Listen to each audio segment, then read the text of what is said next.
Tavita mamisata, tatisata, datsmidisa sulisata ami. Am ramodენიმე დღის წინ მომხდარმა მოვლენამ ყოველი ჩვენთაგანი, ყველა მორწმუნე ადამიანი შეაშფოთა და განაცვიფრა გარკვეულწილად რამე თუ ეს მოვლენა არ არის ასეთი ჩვეულებრივი მოვლენა, თუმცა მას ძალზე ღრმა ფესვები აქვს და დღეს არ დაწყებულა და არც დამთავრდება ამისი არამედ ეს გაგრძელება იმ ათეისტური, დემონური, სატანური ქმედებებისა, სწავლებისა, რომელიც ვიდრე ქრისტეს მეორედ მოსვლამდე გაგრძელდება. სამწუხაროა მხოლოდ ის, რომ ეს მოხდა საქართველოში, ჩვენს რეალობაში, ამაში მონაწილეობდნენ ქართველი ადამიანები. მე ვგულისხმობ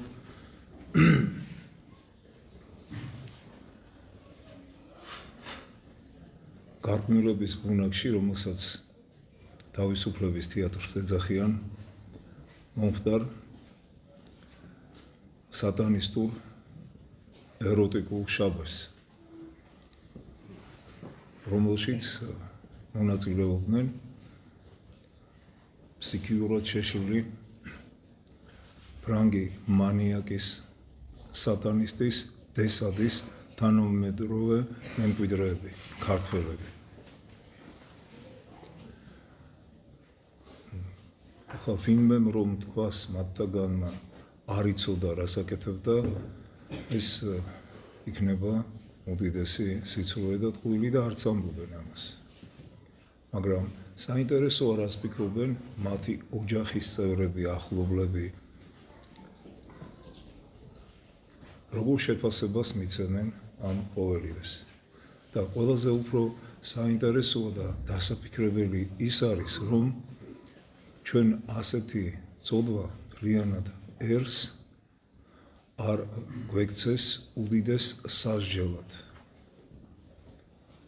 და აქედან გამომდინარე, ძალზე მნიშვნელოვანი იყო და დროული ეკლესიის შეფასება ამ ფაქტისა, რომელმაც დაგმოეს მკრეხელობა და ანათემით ეკლესიისაგან განკვეთით გააფრთხილა მასში მონაწილე და მათი თანამგრძნობი ყველა ადამიანი.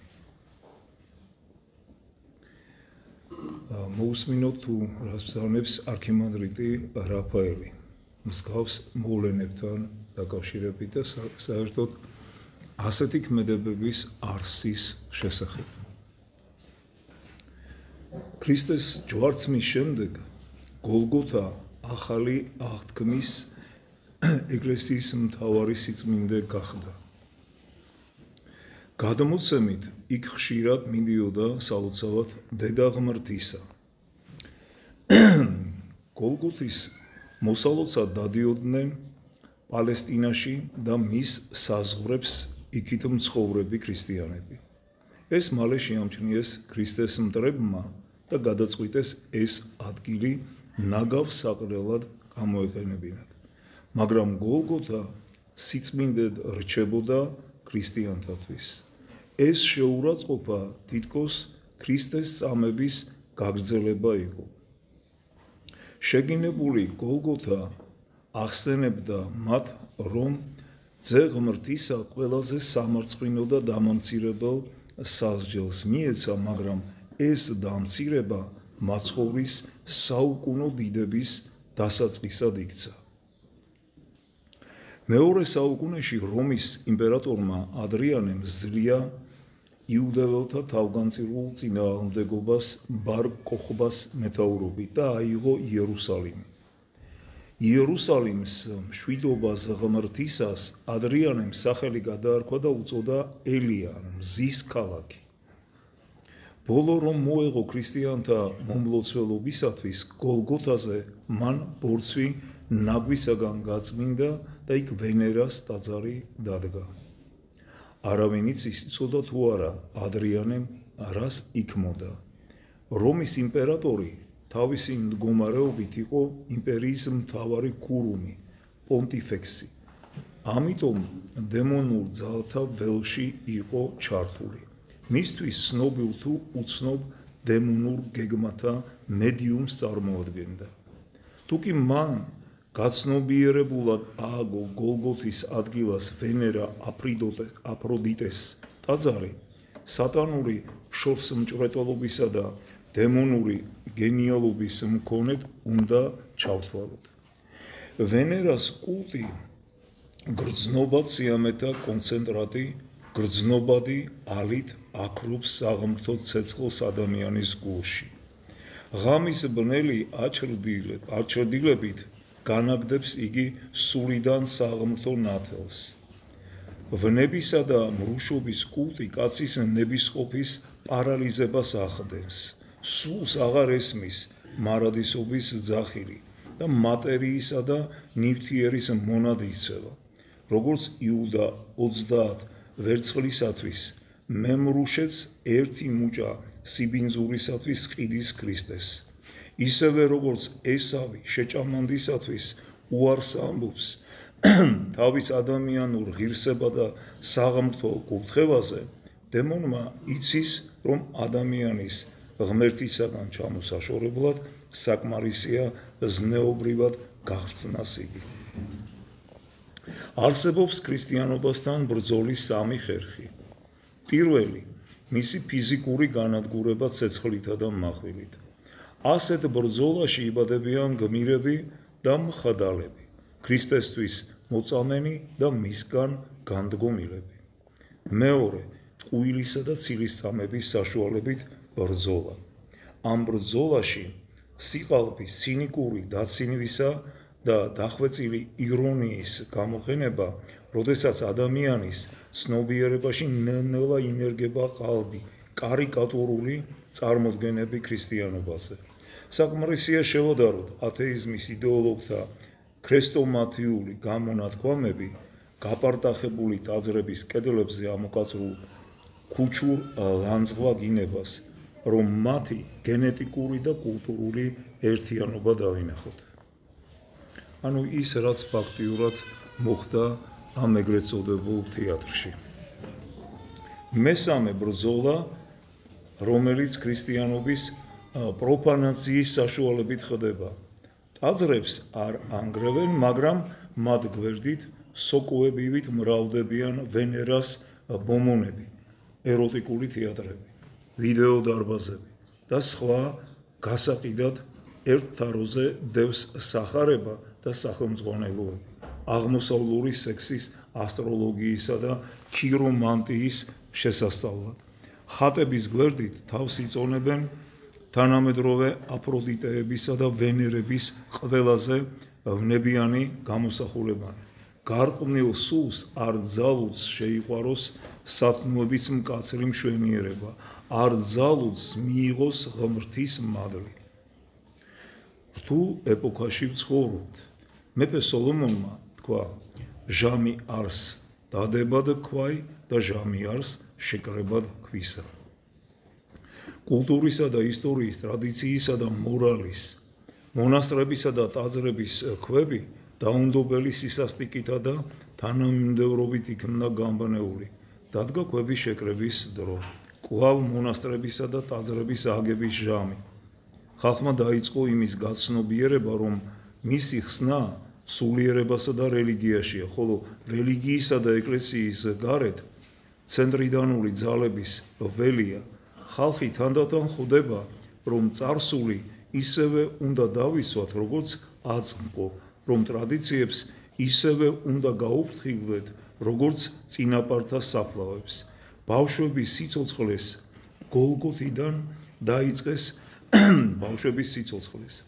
გოლგოთიდან დაიწყეს ათეისტური ინკვიზიციის დროს დახოვებული ჭუჭყისა და ნაგვის მოცილება, მაგრამ იქვე გაჩნდა ახალი საფრთხე, გოლგოთის მახლობლად ვენერას ტაძარი შენდება. ახლა რელიგია თავისუფალი, ადამიანებს ეძლევათ საშუალება გაიგოს და ირწმუნონ, მაგრამ ბალაამი კვლავ რაღაცას ჩურჩულებს ხურში ბალაკს, ხოლო სოლომონის სიტყვით მემრუშე გული ღმრთის სიბრძნე კი ქრისტე ლოგოსია ვერ მიიღებს. ქრისტიანობა მოითხოვს გულის სიტყვებისა და სურვილების განწმენდას. ყოველი საწოი დაიმარხე გულსა შენსა. სული წმინდის მადლი ადამიანის გულს ღმრთის ტაძრად აქცევს. გარყვნილი ცხოვრება ღორების სადგომად. თავისუფლება ადამიანის ერთ-ერთი უმთავრესი ფასეულობაა, მაგრამ ამ სიტყვის მნიშვნელობა ბევრისათვის გაურკვეველია. თავისუფლება ზოგიერთს ისე ესმის, როგორც მის გზაზე არსებული ყველა დაბრკოლების გაქრობა. შესაძლებლობა, რომ ის აკეთოს, რაც უნდა. ქრისტემ კი თავისუფლება განსაზღვრა, როგორც ჭეშმარიტების შეცნობა. ჭეშმარიტება ათავისუფლებს ადამიანს და სნად ჭეშმარიტი და ჭეშმარიტება მან განგან თავისუფლნეს თქვენ, როგორც ამბობს იონეს სახარება. ცოდვასა და ბინძურ ვნებებთან ბრძოლა ადამიანს აძლევს სულიერი თავისუფლების პოტენციალს. თავისუფლება არის ადამიანში ღმრთის ხატისა და მსგავსების აქტუალიზაცია. თავისუფლება ესაა ცხოვრება უმაღლესი დანიშნულების თანახმად. გარეგნული თავისუფლება ქრისტიანისათვის არის პირობა სიკეთის რეალიზაციისათვის. ვიღაცისათვის კი თავისუფლება ფულის მაქსიმალური რაოდენობის დაგროვება, მისი საშუალებით კი მაქსიმალური სიამოვნების მიღება. ამგვარი თავისუფლება სექსსა და პორნოგრაფიასაც გულისხმობს, მაგრამ ეს სინამდვილეში თავისუფლება კი არაა, საწოდავი მონობა საკუთარი გრძნობებისა. თავისუფლება არის პიროვნების ჩამოყალიბება. სექსისა და ვნებების კულტს კი პიროვნებისათვის მხოლოდ გარყვნილება და გახლეჩა მოაქვს. თავისუფლება ერთდროულად ორივესთვის, რელიგიისა და პორნოგრაფიისათვის იგივეა, რაც ერთად დავრგოთ ყვავილები და ეკლიანი სარეველა. თანაც ვიცოდეთ, რომ ეკლიანი სარეველა ბოლოს და ბოლოს მოახრჩობს და მოაშთობს ყვავილებს. ეს ანტირელიგიური ბრძოლის ეშმაკური შენიღბული სახეა. სიბინძურის ნაკადები მოედინება ჟურნალ-გაზეთების ფურცლებიდან, ტელევიზორებიდან და კინოთეატრების ეკრანებიდან და ასევე სოციალური ქსელიდან. ისინი ავსებენ ქალაქებსა და სახლებს, ადამიანთა სულსა და გონებას. ცოდვა მშვენიერების ცნების პარაზიტი ხდება. ასევე როგორც ბოროტება სიკეთის ცნების პარაზიტი.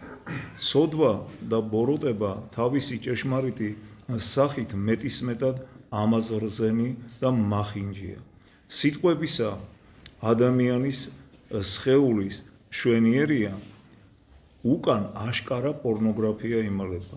თითქოს პორნოგრაფიის მოყვარულნი გულგრილი ესთეტები იყვნენ, რომლებიც ისეთ კვებიან ამგვარი სურათებით, როგორც პოეტი ვარსკვლავიანი ცის ხილობით.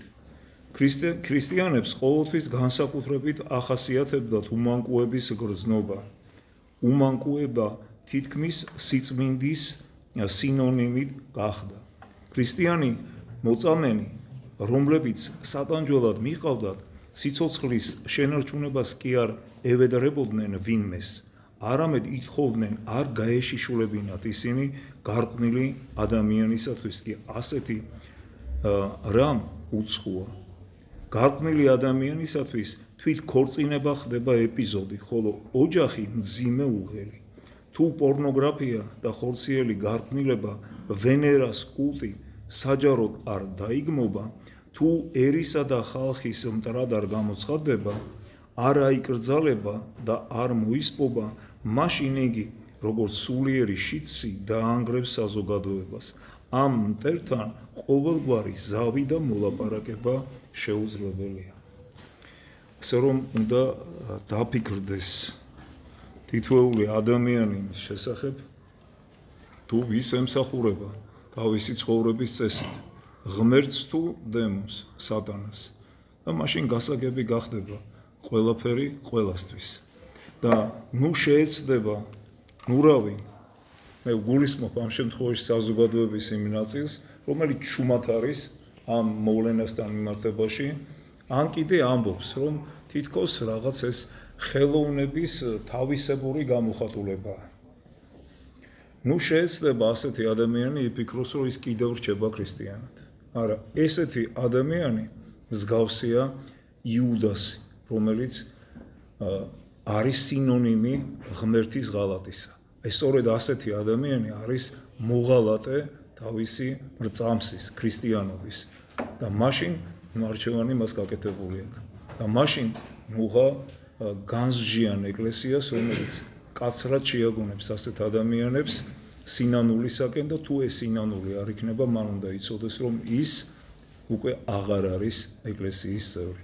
და ამას დიდი წუხილით ვამბობთ ყველა თითოეული ჩვენთაგანი, რომელიც ვართ ეკლესიის წევრები, მაგრამ ფაქტი ფაქტად რჩება. ასეთ რამესთან შეგუება ეს არის დაუშვებელი და ეს იქნება დასაწყისი ჩვენი ქვეყნის და ჩვენი